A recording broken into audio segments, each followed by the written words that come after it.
కాంగ్రెస్ ప్రభుత్వంపై ఆ party senior నేత వి హనుమంతరావు సంచలన ఆరోపణలు చేశారు. కీసరలో పేద దళితులకు ఇచ్చిన భూములను కొందరు అన్యాయంగా లాక్కుంటున్నా ప్రభుత్వం పట్టించుకోవడం లేదని మండిపడ్డారు. ఔటర్ రింగ్ రోడ్డు రావడంతో రాగి కృష్ణారెడ్డి చనిపోయిన వారి సంతకాలు ఫోర్జరీ చేసి ఆ భూములకు పట్టాలు చేయించుకున్నాడని ఆరోపించారు.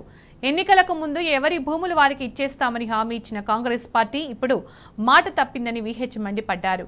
ఇదే 500 కోట్ల కుంభకోణమని ఆయన చెప్పారు. సీఎం రేవంత్, రెవెన్యూ శాఖ మంత్రి పొంగులేటి శ్రీనివాసరెడ్డి దృష్టికి ఈ విషయం తీసుకెళ్లినా ఎలాంటి చర్యలు తీసుకోవడం లేదని విమర్శించారు. 10 రోజుల్లో ప్రభుత్వం సమస్యకు పరిష్కరించకపోతే ఆ భూమిలోనే ఆమరణ నిరాహార దీక్ష చేస్తానని విహెచ్ హెచ్చరించారు.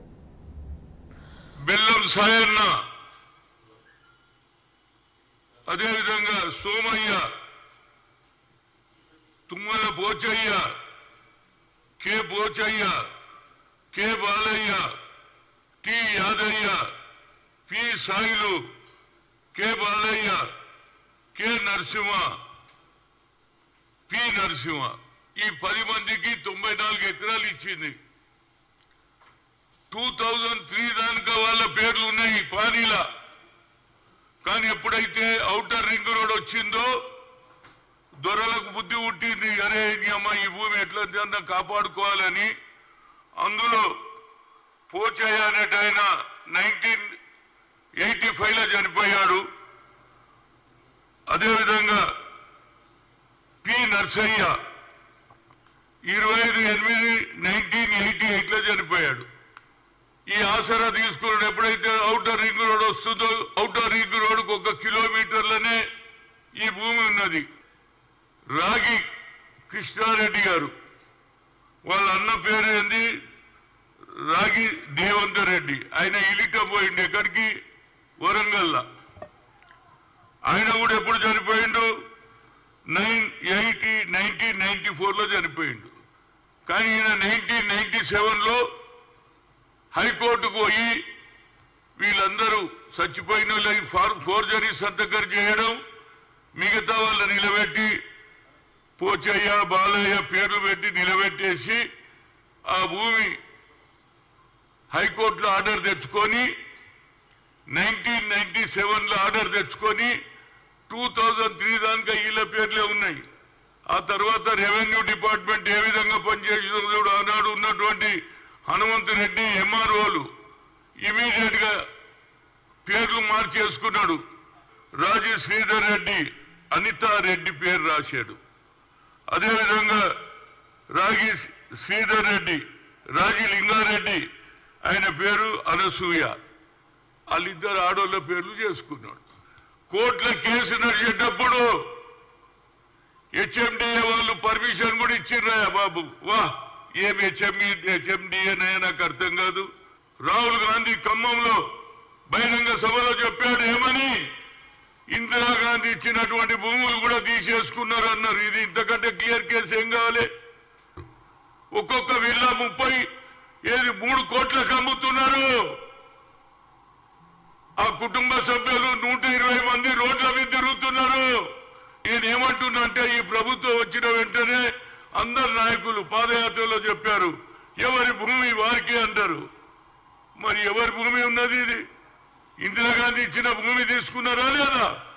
ఆ పేద కుటుంబం ఏం కావాలంటున్నా బిచ్చం అడుక్కుంటున్నారు, ఏది చెట్ల కింద వండుకుంటున్నారు, ఆర్టీసీ బస్ కింద వండుకుంటున్నారు, ఫుట్పాత్ల మీద వండుకుంటున్నారు. ఇంతకంటే అన్యాయం ఏం కావాలరా బాబు?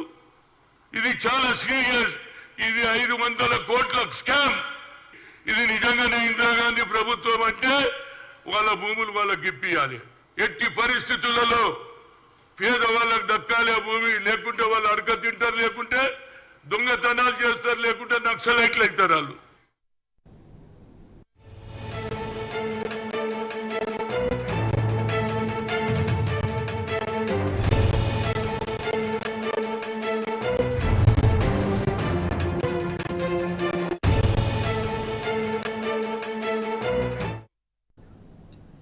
కాంగ్రెస్ ప్రభుత్వంపై ఆ పార్టీ సీనియర్ నేత వి హనుమంతరావు సంచలన ఆరోపణలు చేశారు. కీసరలో పేద దళితులకు ఇచ్చిన భూములను కొందరు అన్యాయంగా లాక్కుంటున్నా ప్రభుత్వం పట్టించుకోవడం లేదని మండిపడ్డారు. దీనికి సంబంధించిన పూర్తి సమాచారం మా ప్రతినిధి ప్రదీప్ అందిస్తారు. ప్రదీప్, ఎన్నికల్లో ఇచ్చిన హామీలనే ప్రధానంగా హనుమంతరావు కోట్ చేశారు.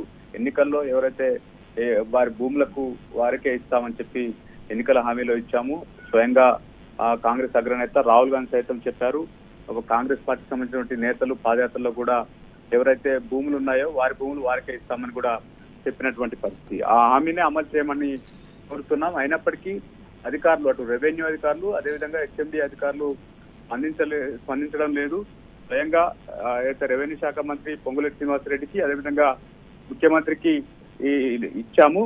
ఏదైతే కీసరలో ఇచ్చినటువంటి 94 ఎకరాల భూమికి సంబంధించినటువంటి వివరాలు ఇచ్చాము. అది ఏ రకంగా ఎవరైతే అగ్రవర్ణాలు ఉన్నారో రెడ్డిస్ ఏ రకంగా ఎస్సీల నుంచి భూములు లాక్కున్నారు, అక్కడ ఏదైతే విల్లాస్ కడతా ఉన్నారు, ఒక్కొక్క విల్లా 3 కోట్లకు అమ్ముకుంటున్నటువంటి పరిస్థితి. వీరు ఎస్సీల భూములు ఎస్సీలకే ఇవ్వండి, ఇంతకంటే న్యాయం మరొకటి ఉండదు. ఎస్సీలకు సంబంధించిన భూమి ఇందిరాగాంధీ న్యాయంలో ఇచ్చారు. వారి భూమిని రెడ్డిలు లాక్కొని ఈరోజు ఏదైతే విల్లాలు కడుతున్నటువంటి పరిస్థితి, వెంచర్ చేసి విల్లాలు కడతా ఉన్నారు. అది ఆపండి, పనులు ఆపండి, వెంటనే ఆపి ఎస్సీలకు న్యాయం చేయాలని చెప్పి కోరుతున్నటువంటి పరిస్థితి. అయితే ఇప్పటికే పొంగులేటి శ్రీనివాసరెడ్డికి అదేవిధంగా ముఖ్యమంత్రి రేవంత్ రెడ్డికి దీనికి సంబంధించిన డాక్యుమెంట్ ఇచ్చినప్పటికీ వారు స్పందించట్లేదు. పైగా రెవెన్యూ అధికారులు అదేవిధంగా హెచ్ఎండి అధికారులు చూసి చూడనట్టుంటున్నారు. స్వయంగా మేము వెళ్ళినా పట్టించుకోవడం లేదు. ఇది 500 కోట్ల స్కామ్ కి సంబంధించినటువంటి అంశం. దీనిపై స్పందించకపోతే మరింత ఇబ్బంది అవుతుందని కూడా హనుమంతరావు చెప్పినటువంటి పరిస్థితి అయితే మనం చూస్తా ఉన్నాం. కాంగ్రెస్ హయాంలో కాంగ్రెస్ ప్రభుత్వం వస్తే ఇందిరాగాంధీ ఇచ్చినటువంటి భూములు పేదలకు దక్కుతాయని నమ్మకం ఉంటే ఆ నమ్మకాన్ని బొమ్ము చేస్తా ఉన్నారు. ఇదేం ప్రభుత్వం రా బాబు అని కూడా మాట్లాడినటువంటి తీరు చూస్తా ఉన్నాం. సో వెంటనే స్పందించకపోతే మరింత సీరియస్ అవుతుంది. అదేవిధంగా ఎవరైతే ఎస్సీలు ఉన్నారో దాదాపు 100 మందికి పైగా చాలా ఇబ్బందులు పడుతున్నటువంటి పరిస్థితి. ఆ కుటుంబాలు రోడ్న పడ్డాయి. వారికి ఉండడానికి కూడా నివాసం లేనటువంటి పరిస్థితి కూడా ఉందని కూడా ఘాటు వ్యాఖ్యలు అయితే చేశారు.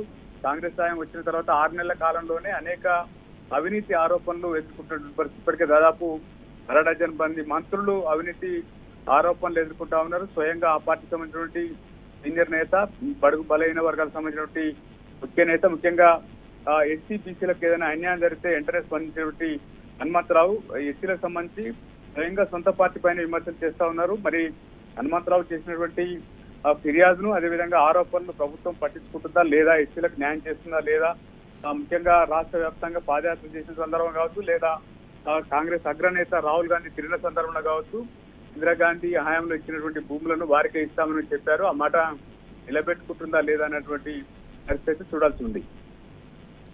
Right Pradeep, thank you.